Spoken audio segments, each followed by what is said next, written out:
Uno de los personajes más importantes dentro de la historia nacional es Tecún Umán, que ha generado controversia. Para unos existe, para otros no existe.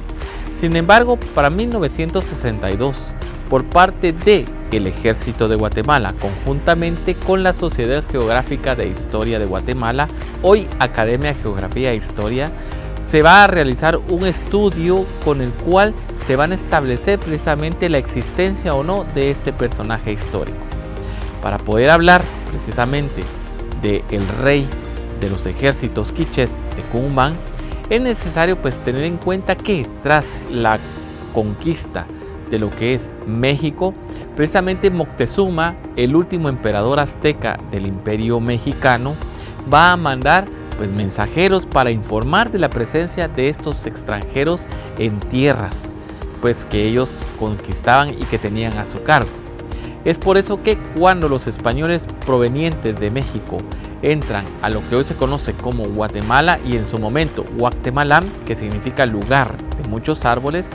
se van a establecer ya los primeros contactos con esta nueva civilización. Personajes completamente distintos y desconocidos para nuestros habitantes de esta región. Se van a conocer lo que es el caballo y las armas de fuego, que van a ser obviamente lo que va a caracterizar y lo que va a permitir que ejércitos pequeños conformados de entre 300 a 400 soldados españoles, incluyendo precisamente unos 300 soldados mexicas, van a establecer y van a conquistar a más de 10,000 soldados quichés como tal. Por supuesto, esa superioridad se va a ver reflejada precisamente por el armamento que ellos van a tener. Para poder establecer la veracidad de Tecún Umán, hay 4 documentos importantes que van a ser establecidos y que van a servir de análisis precisamente por ese conjunto entre la Academia de Geografía de Historia de Guatemala y los investigadores del Ejército de Guatemala en esa época de 1962. Y una son las Crónicas de la Conquista de Francisco Antonio Fuentes y Guzmán, el cual establece y da precisamente esa crónica de la batalla en lo que se refiere a los Llanos del Pinar, donde habla de un indio de sangre real que era el general de los ejércitos quichés y que va a luchar contra Pedro de Alvarado. Otro de los documentos que también son importantes y que van a dar esa veracidad sobre este personaje histórico van a ser los títulos de la casa Tizín,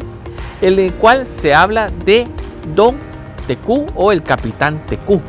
Si bien es cierto, en estos documentos se van a establecer precisamente la existencia de ese rey guerrero quiché, el nombre como tal, Tecún Umán, no va a estar establecido más que como Capitán Tecú, Adelantado Tecú o el Rey Tecú como tal. También existen documentos como el título de Coyoy, que va a establecer esa lucha en los Llanos del Pinar, en donde van a ser vencidos precisamente por los españoles. Y por último, el documento de lo que es Ajpop Sunub, donde se establece que el Capitán Tecú va a enfrentar precisamente a estos ejércitos.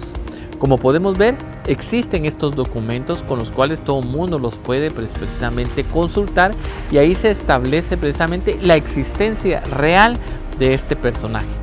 Para todos los que no sabían o que según dentro de lo que les habían comentado, la figura era más que nada